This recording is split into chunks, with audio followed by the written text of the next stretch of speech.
दोस्तों नमस्कार। 72,825 शिक्षक भर्ती 2011 में आवेदन करने वाले सभी अभ्यर्थी भाई बहनों का हमारे इस करियर सेक्रेट चैनल पर हार्दिक स्वागत है। मैं तिलक। एक ब्रेकिंग अपडेट मित्रों मैं आपको देने वाला हूं। 12/091 हाई कोर्ट डेबू पटिशन के क्रम में हम आपको बता दें कि सुप्रीम कोर्ट के नागरत्ना मैडम के बेंच द्वारा रिव्यू पटिशन हाई कोर्ट में दाखिल करने की जो लिबर्टी दी गई है और उस ऑर्डर के बाद क्या अश्विनी कुमार मिश्रा और रिजवी द्वारा जारी डबल बेंच का ऑर्डर और सुप्रीम कोर्ट का पहला ऑर्डर जो कि ऋषिकेश राय और प्रशांत मिश्रा द्वारा दिया गया, यानी कि जिसमें डबल बेंच के विरुद्ध दायर की गई एसएलपी को खारिज किया गया था, क्या वो बेअसर हो गया है? और हम आपको बता दें कि डीबी के ऑर्डर पर क्या प्रश्न लग चुका है। आप लोग भी इन प्रश्नों से ज़रूर कहीं ना कहीं रूबरू हो रहे होंगे। आपको लग रहा होगा कि यह प्रश्न है और इसका उत्तर नहीं मिल रहा है। तो मित्रों हम आपको बता दें कि अगर 12/091 में आप हैं, 12/091 की लड़ाई में हैं और आप पर डे कहीं ना कहीं 12/091 के अपडेट के बारे में जानकारी रखते हैं और आप 12/091 के मुकदमे के बारे में सोचते हैं, तो आप निस्संदेह इस वीडियो में पूरी जानकारी प्राप्त करेंगे। मित्रों अगर आप नए हैं तो हमारे चैनल को अधिक से अधिक संख्या में सब्सक्राइब कर दीजिए, वीडियो में अंत तक बने रहिए। हम आपको बता दें कि 17 मई को जो आरती मिश्रा की एसएलपी दाखिल थी मैडम नागरत्ना के कोर्ट में, उसमें जो ऑर्डर हुआ है मित्रों, वो ऑर्डर कहीं ना कहीं 12/091 को एक संजीवनी के रूप में ज़रूर हुआ है। हम आपको बता दें, भले ही हमारे वकील द्वारा आर्गूमेंट किया गया, क्योंकि उनके आर्गूमेंट को मैडम नागरत्ना ने पूरी तरह मान लिया। और मैं आपको बताऊं कि मैडम नागरत्ना ने साफ साफ कह दिया कि जो विद्वान वकील ने आर्गूमेंट किया है कि हम केस को विड्रा कर रहे हैं, हमें जो है लिबर्टी दी जाए पुनर्विचार याचिका के रूप में, यानी रिव्यू पटिशन के रूप में, और ऑन रिकॉर्ड इस केस को दर्ज किया गया है और उन्होंने जो है अनुमति दे दी है रिट दाखिल करने की। ये बहुत बड़ी बात है मित्रों।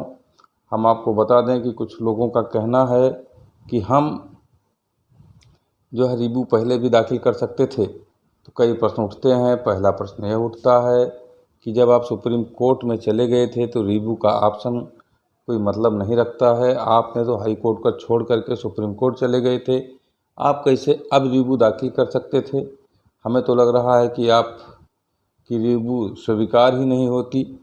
और दूसरी बात यह है कि अगर आप स्वयं रिव्यू दाखिल करने जाते तो उसका जो असर है वो दूसरा होता, और जबकि सुप्रीम कोर्ट से लिबर्टी मिली है, सुप्रीम कोर्ट से डायरेक्शन मिला है, सुप्रीम कोर्ट से ऑब्जर्वेशन मिला है, तो उसका जो है प्रभाव अलग होगा।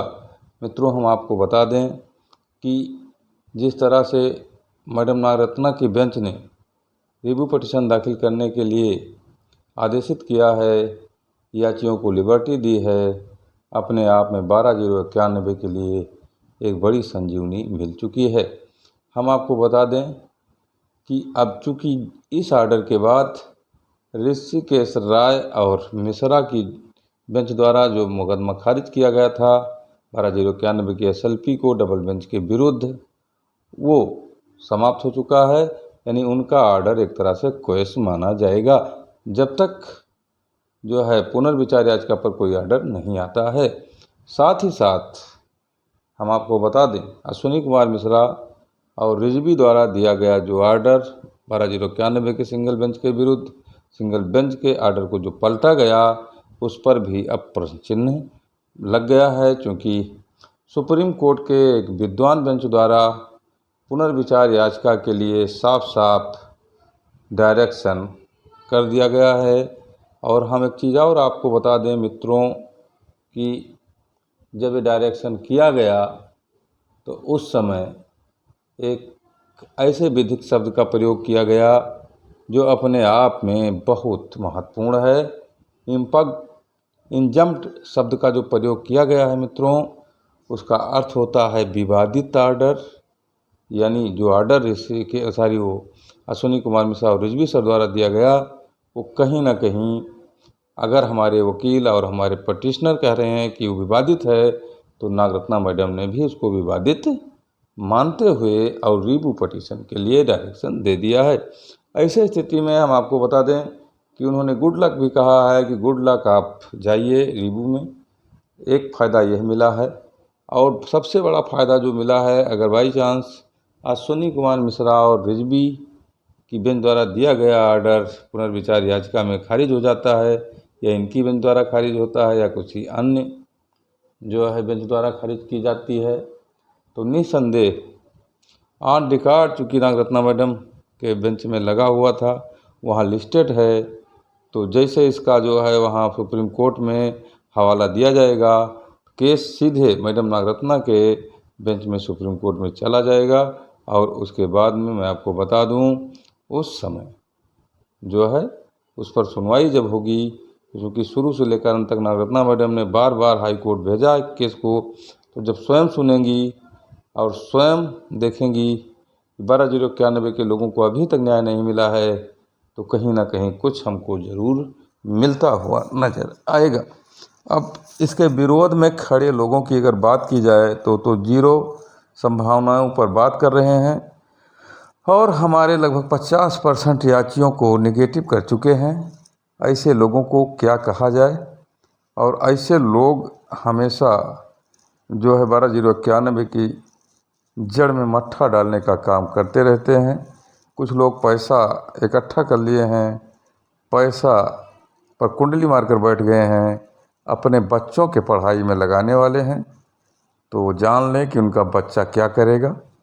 उनके जो है उस रुपए को से अगर अपने बच्चे को पढ़ाएंगे तो उनका बच्चा घास छीलने लायक भी नहीं रहेगा, और उस पैसे का प्रभाव ये होगा कि सब रोगग्रस्त हो जाएंगे, और पैसा सब निकल आएगा फूट फूट कर।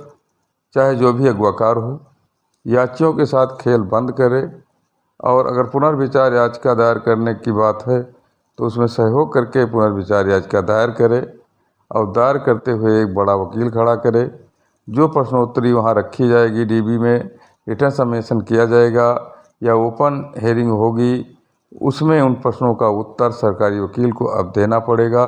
साथ ही साथ जज ने जो ऑर्डर दिया है उस पर उन्हें विचार करना होगा रिटर्न सबमिशन के बाद।